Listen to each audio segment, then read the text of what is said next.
نحمده ونصلي على رسوله الكريم اما بعد فاعوذ بالله من الشيطان الرجيم من همزه ونفخه ونفثه بسم الله الرحمن الرحيم رب اشرح لي صدري ويسر لي امري واحلل عقدة من لساني يفقهوا قولي رب زدني علما اللهم فقهنا في الدين سبحانك لا علم لنا الا ما علمتنا انك انت العلیم الحکیم۔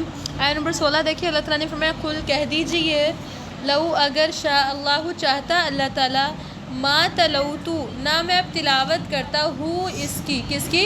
اس قرآن کی، علیکم تم پر، ولا اور نہ ادراکم میں خبر دیتا تم کو، بہی اس کی، فقط تو تحقیق لبستو میں رہا، تو کا معنی کیا ہے میں، لبستو میں رہا، فیکم تمہارے درمیان، عمراً ایک عمر، من قبلی ہی اس سے پہلے، افلا تعقلون کیا تم عقل سے کام نہیں لیتے؟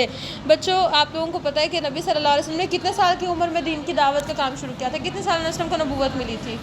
نبی صلی اللہ علیہ وسلم کتنے سال کے تھے جب وحی نازل ہوئی تھی؟ یاد ہے کسی کو؟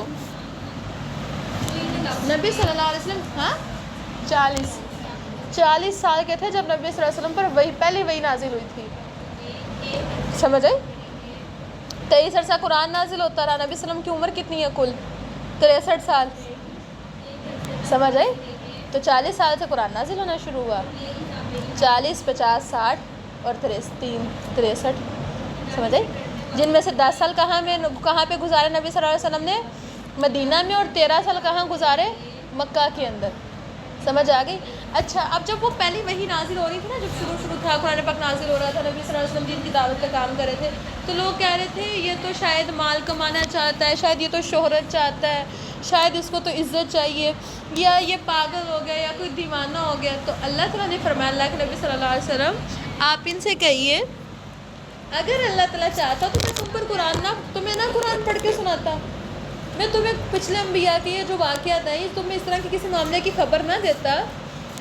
ذرا سوچو، میں تمہارے اندر 40 ایک عمر گزاری، میں نے لبثت فیکم عمراً ایک عمر گزاری 40 سال۔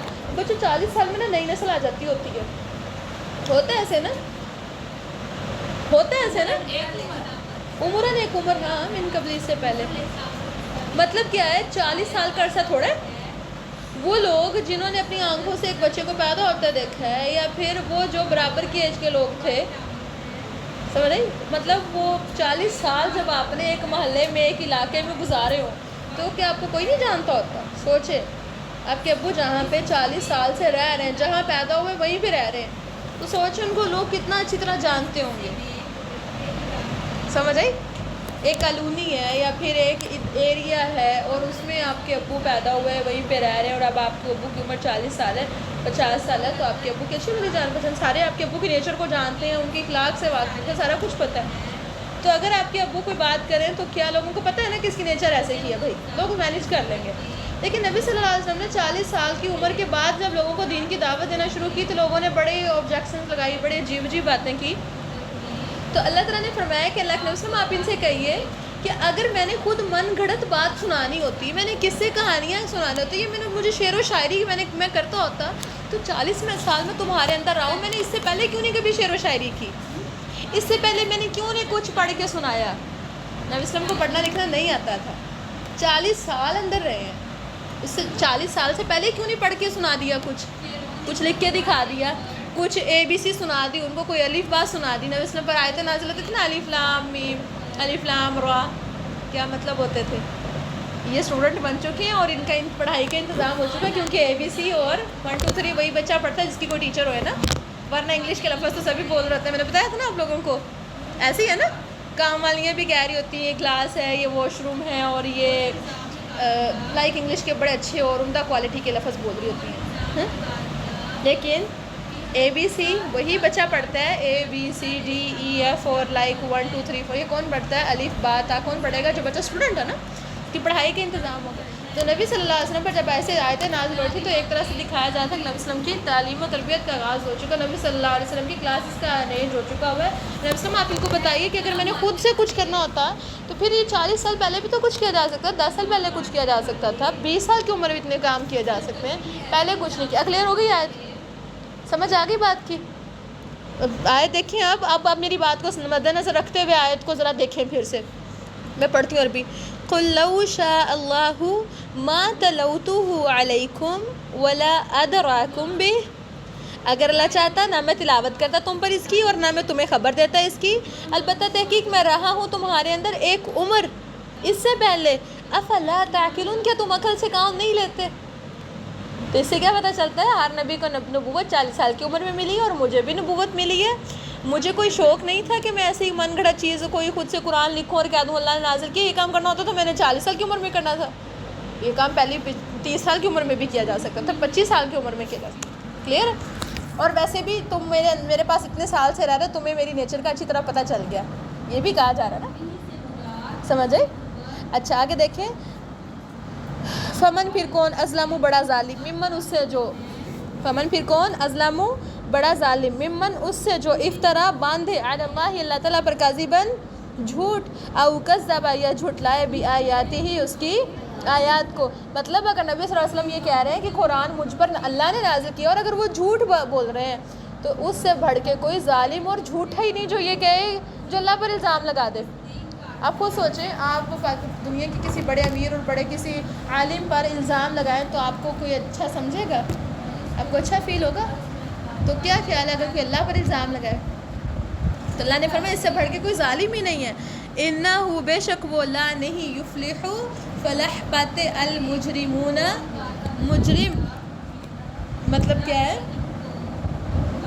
اگر تم یہ سمجھتے ہو، مشرکین مکہ کو نبی صلی اللہ علیہ وسلم کہہ رہے ہیں اگر تم سمجھتے ہو کہ قرآن میں نے خود سے بنا لی اور میں نے کہا ہے کہ اللہ تعالیٰ نازل کیا ہے، تو پھر یہ سمجھ جاؤ کہ اس سے بڑھ کے تو کوئی گناہ ہی نہیں ہے کہ بندہ اللہ پہ جھوٹ باندھ دے. اور یہ گناہ میں کرنے والا نہیں ہوں، کیونکہ ظالم جو ہیں وہ کامیاب نہیں ہوتے. اور نبی صلی اللہ علیہ وسلم کو ایٹ دی اینڈ کامیابی ملی تھی کہ نہیں ملی تھی؟ ملی تھی. ٹھیک ہے، آیت نمبر دیکھیں آگے.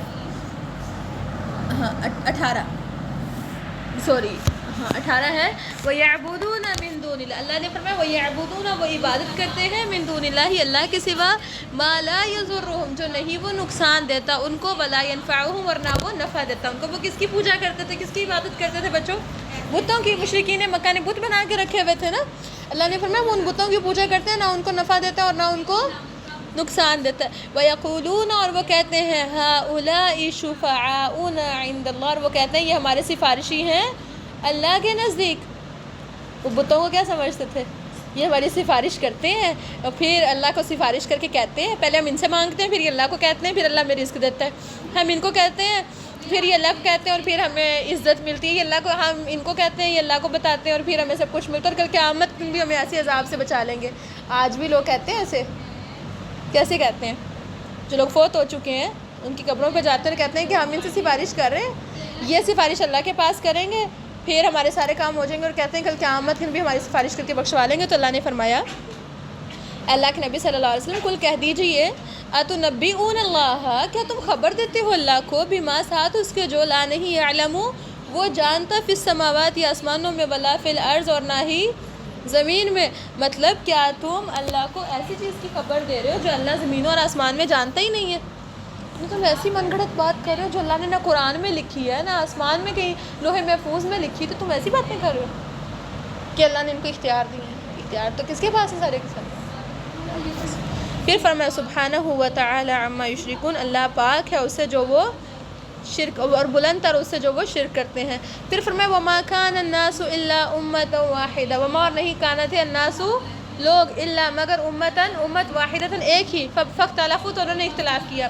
بچوں اللہ تعالیٰ نے جب آدم علیہ السلام کو دنیا میں بھیجا تھا نا تو سارے انسان ایک ہی تھے سب. اس کے بعد جتنا ایک لمبا عرصہ سارے لوگ صرف ایک اللہ کی عبادت کرتے تھے، کوئی بت، کچھ شرک، کچھ بھی نہیں تھا. پہلی قوم جس نے شرک کیا تھا وہ کون سی تھی؟ قوم نوح تھی نا. انہوں نے کیسے شرک کیا تھا؟ شرک کا آغاز یاد ہے آپ کو کیسے ہوا تھا؟ قوم نوح میں کچھ نیک لوگ تھے، یاد کریں.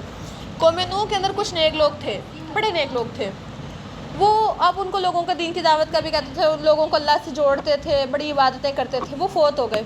جب وہ فوت ہوئے تو لوگوں نے کہا یہ تو اتنے نیک لوگ تھے، یہ تو ہمیں اللہ کی یاد دلاتے تھے، یہ ہمیں نمازوں کی، ہمیں دین کی طرف لاتے تھے. اب یہ چلے گئے تو اب ہمیں اللہ سے جوڑنے والا تو اتنے لوگ رہے نہیں ہیں، تھوڑے ہو گئے. تو شیطان ان کے دل میں ڈالا ایسے کرو ان کی نا تصویریں بنا کے نا رکھ لو. ان کو دیکھو گے نا تو تمہیں اللہ کی ذات یاد آیا کرے گی کہ یہ وہ بندہ ہے جس نے میں یہ بات کہی تھی، یہ وہ بندہ جس نے میں یہ بات کہی تھی. ایسے انہوں نے تصویریں بنا کے رکھ لی ڈرا کر کے. وہ آپ نے دیکھا ہوگا پتھروں میں انہوں نے ڈرائنگ کی ہوئی ہوتی تھی. پھر آہستہ آہستہ شیطان نے کہا لے تصویریں تو مدھم ہو جائیں گی، مٹ جائیں گی، ختم ہو جائیں گی، ایسے ہو جائے گا، کیوں نہ تم ان کا بت ہی بنا کے رکھ لو. آہستہ آہستہ انہوں نے اس کے بت بنا لیے.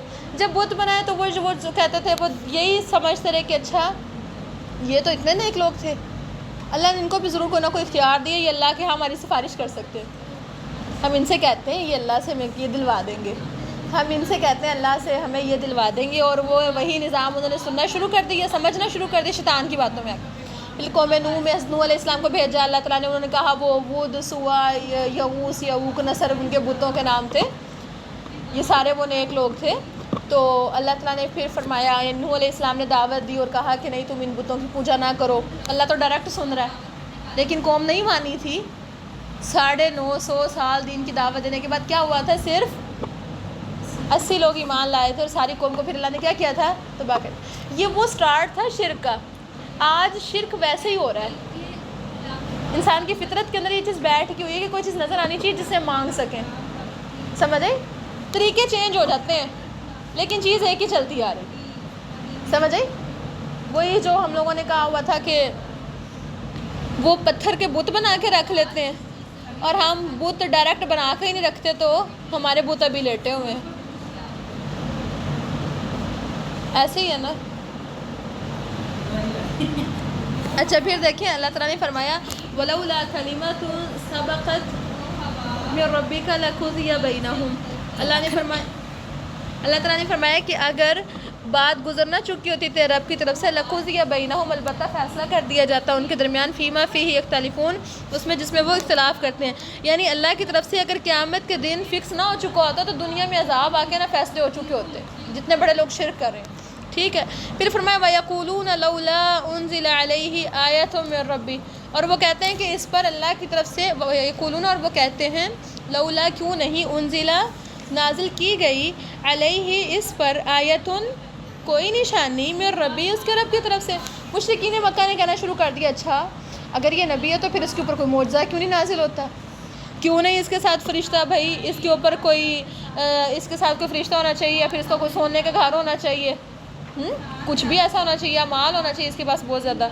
فقل تو کہہ دیجئے انما بے شک الغیب للہ، غیب تو اللہ کے لیے، فانتظر تو بس تم انتظار کرو، انی معکم من المنتظرین، میں بھی تمہارے ساتھ انتظار کرنے والا ہوں. مطلب کیا ہے کہ دیکھو غیب اللہ کے سوا کوئی نہیں جانتا اور مجھے نہیں معلوم کہ اللہ تعالیٰ اس طرح کی نشانی کب اتارے گا، لہٰذا تم بھی انتظار کرو، میں بھی انتظار کرتا ہوں کہ کب ہم پر نشانی ہوتا ہے.